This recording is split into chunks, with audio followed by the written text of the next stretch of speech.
You're listening to Talk with Charlie, the official informational podcast of the Charlie Norwood VA Medical Center in Augusta, Georgia. Hello and welcome. I'm Jason Tudor, the Public Affairs Officer for Charlie Norwood VA Medical Center and your host for this episode. In recent years, customer service has taken a sharper focus at VA medical centers across the country. At Charlie Norwood, a customer service care line came to life in 2016. It includes 3 patient advocates talking to hundreds of veterans each month at our uptown and downtown campuses, as well as our 3 clinics in Aiken, South Carolina, and Athens and Statesboro, Georgia. The care line also includes folks who read data and how that data, much of it provided by veterans, can be employed to improve care, access, and the veteran experience. Natalie Daniels leads that effort for Charlie Norwood. An Army veteran, Natalie was the 2016 Social Worker of the Year at Charlie Norwood. She's hyper-focused on veterans receiving the absolute best experience they can from the moment they park their car to the moment they drive off the campus or away from one of our clinics. She and her team take regular survey results, anecdotal conversations, and experiences via patient advocate interaction and better help Charlie Norwood staff deliver care. How's that going? Natalie sat down with me for a few minutes so we could catch up on that effort.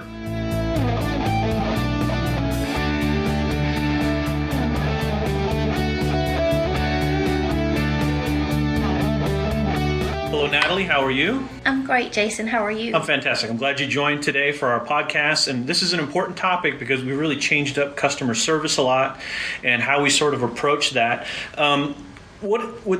As you've been here, what's kind of been your history with customer service, and when you were where you were before you were chief of the service, what were your impressions and kind of before and up to now? Talk a little bit about that. Okay. First of all, thank you for having me, Jason. Yeah, of course. I'm very excited about this opportunity to speak more with you about customer relations. Yeah. So, customer relations is one of the newest services here at Charlie Norwood. It's one of the visions of our medical center director. She wanted a service specifically dedicated to improving the veteran experience. So from that was born Customer Relations Service.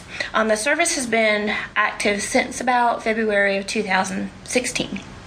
But I came on board in August of 2016, first in an acting role and then later on as the permanent chief of the service.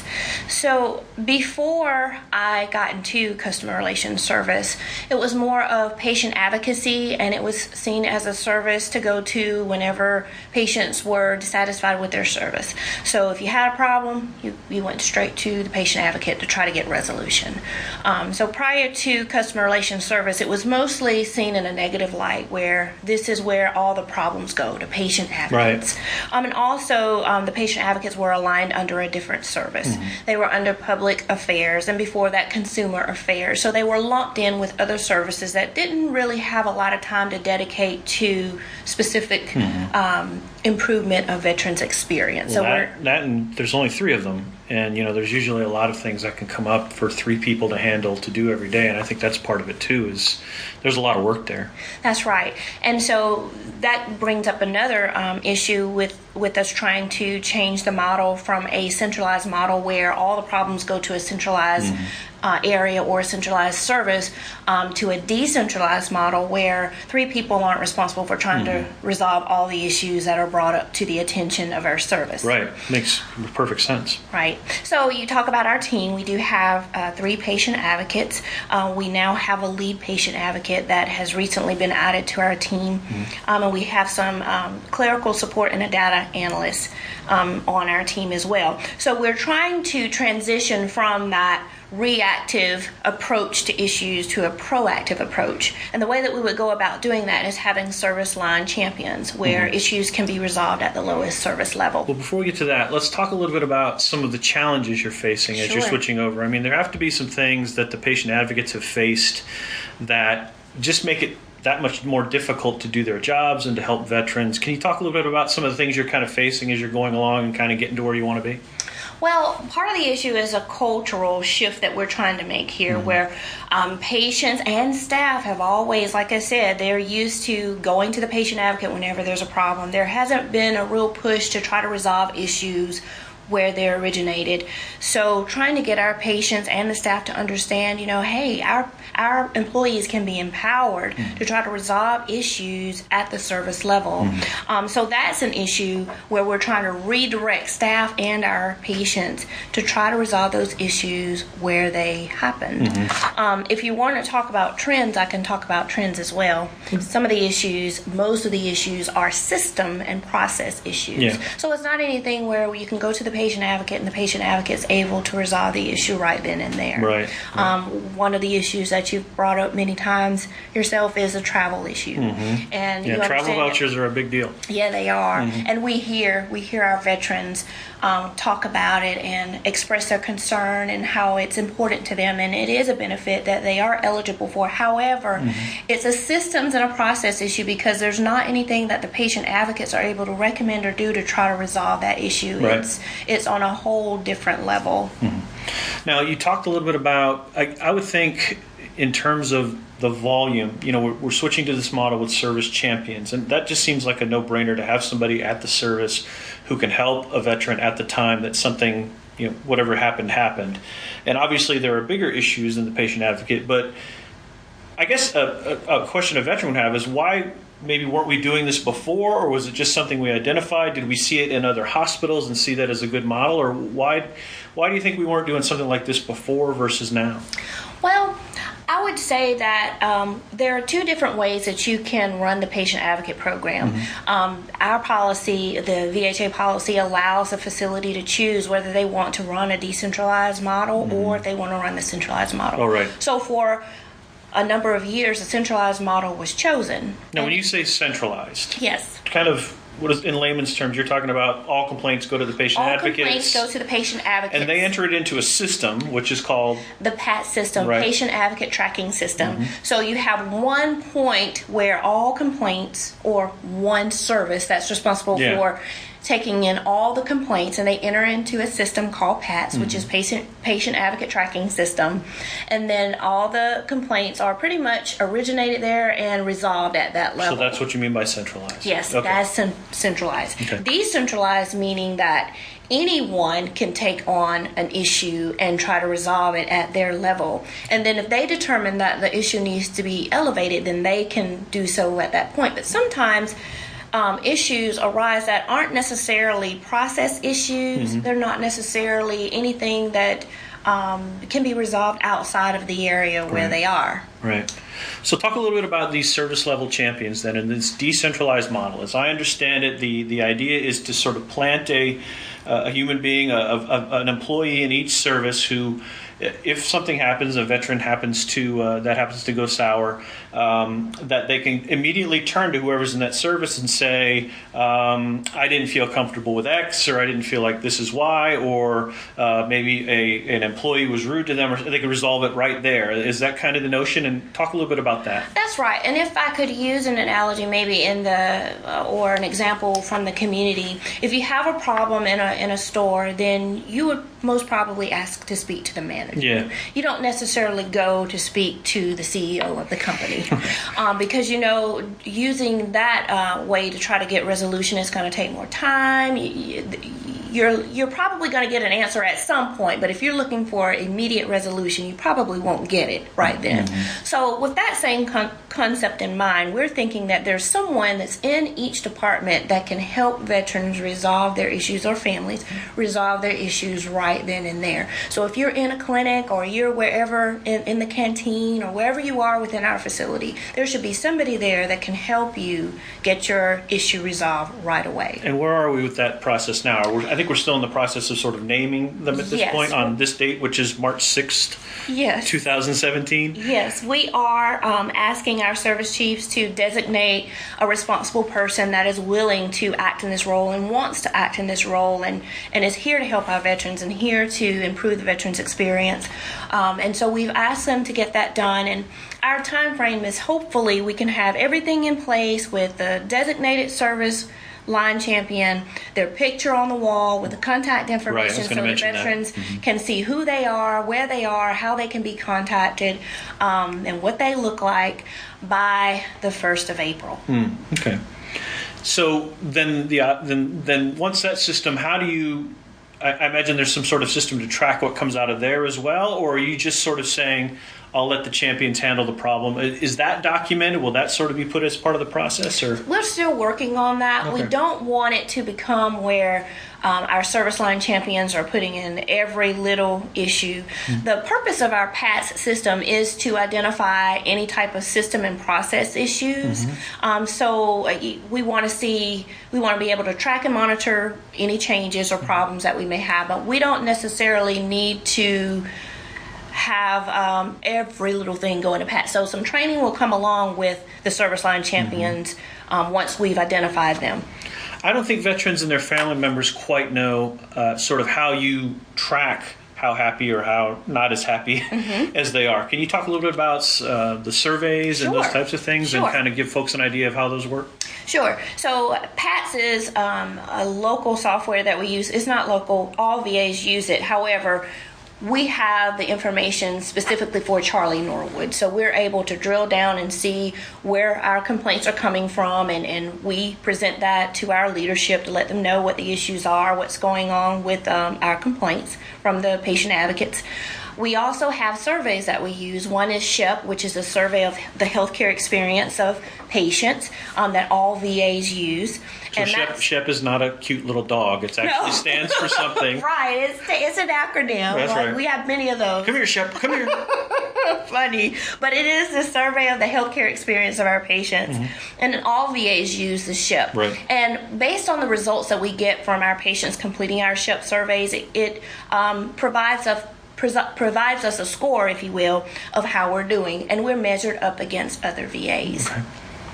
We also have a third-party company called Press Ganey that we use that have similar questions to SHEP, but they have more real-time information, and they also provide some improvement tools to help us increase our scores and work with our patients and identify best practices that are used in private sector and other VAs. I think it's interesting. We have those tools, but we're also getting compliments and complaints off of things like Facebook. Yes. In person. Yes. We have people who come visit us each day, and I think that's all a big part of your matrix as well. And, you know, you've been working for the VA a little longer than I have. How do you think customer service has evolved since you started? Today there are multiple entry points to sort of get a solution done, whereas before I think you sort of had to trudge to the hospital and, you know, hi, I'm here to do whatever you need to do. And is that what you've seen? Or Yes, I've been here 5 years, and I have seen a big difference in customer service. A good change though, and I think we have some areas to improve in, but I think we're moving in the right direction. I'm excited about where we're going with customer service. Since Ms. Andrews has been here, she has put a big focus on patient experience. Patient satisfaction. It used to be patient satisfaction, now it's patient experience, because we want to capture the entire experience of our patients.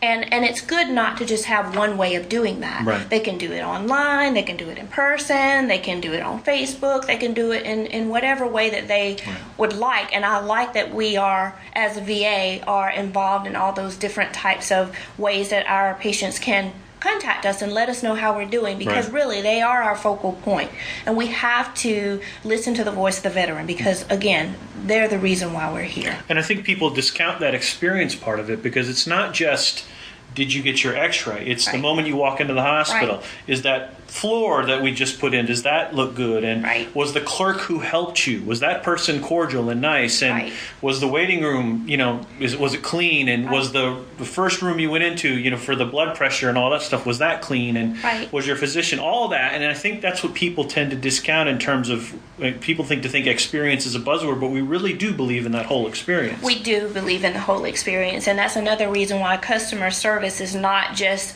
the responsibility of the customer service department. It is with everybody, from the groundsman on the floor to the engineer that's working, to the environmental service person, to the surgeon that you see, to the clerk that checks you in. Every person that you come into contact with or interact with is responsible for customer service. Another technique, well, it's not a technique. Something else that Ms. Andrews did is she put customer service as part of everyone's performance plan. So everyone is responsible for excellent. It's on every employee's measure. It's right. And it's tiered. So if you do the minimum, you get a minimum grade as part of your performance. But if you do exceptionally well, you're going to get an exceptional score for that. And with that, you have to give specific examples of how you exemplified great customer service. And it goes back to our core values, which is what the whole VA is shooting toward. But I think that's just wonderful.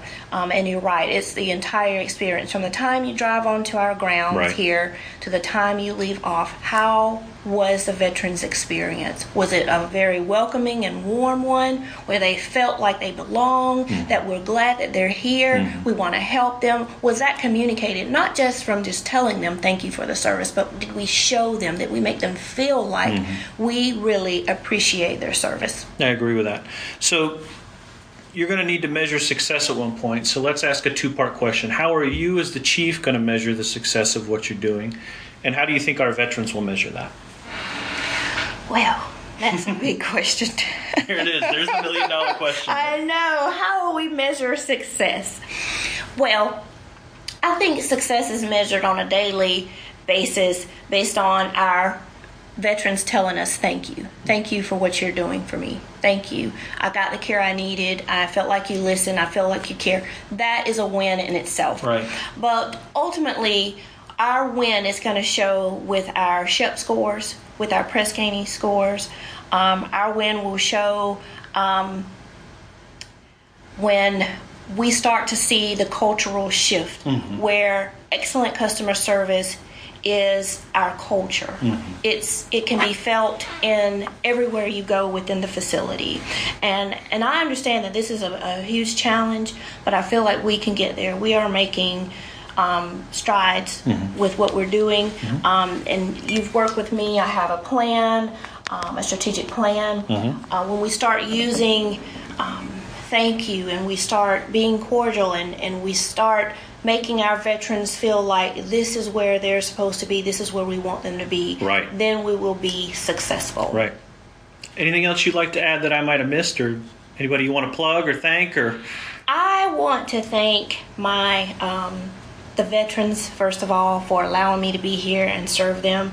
I think they are our nation's heroes, and I feel honored to be here. It's such an honor to be the chief of this service, and I count it just a blessing to be in the position that I am right now, and I am doing my best to make sure that we are successful. I also want to thank my colleagues. There are wonderful people working here, and it's not just the people that are at the top. We have excellent frontline staff, and they go and they do what they do. I'll just give you an example. One morning I was walking in and I had my hands full, and there was a nurse that was walking beside me. I didn't know her name, and she had this 2 big boxes of chips. And she was bringing them in. I was like, "Where are you going with that?" And she's like, "Oh, I've got these chips. I'm taking them to the HEMOC clinic because the families and the patients get hungry sometimes because they have to come in for treatment." I said, HEMOC clinic is hematology and oncology. So you know, Yes, and it's one of the mostly remodeled, newly remodeled. Just reopened it about a month and a half ago. Yes. So I said, "Well, do you get reimbursed for that? Do they tell you to go out?" She's like, "No, this is something that I do. I help people." And I said, "Well, are they going to pay you back?" She's like, "No, I'm doing this out of my own pocket, and I don't need to be reimbursed. This is what I do." And she also said, "If there's anything that I could ever do for you to help with our patients, you let me know." And there are so many great examples of that in the VA. And that's just, I've met so many VA employees who's just like, "Nope, I'm just doing it because it has to be done." That's right. And I think a lot of that tends to get missed in some of the things that we discuss. Yeah. Well, Natalie, thank you very much. Thank you, Jason. Thank you for having me. Thanks for listening to Talk with Charlie, the official informational podcast of the Charlie Norwood VA Medical Center. If you enjoyed the podcast, please leave a rating or review in iTunes, on Google Play, or let us know via the VA Augusta Facebook page. For more information about VA benefits, healthcare, or our cemetery system, visit www.va.gov.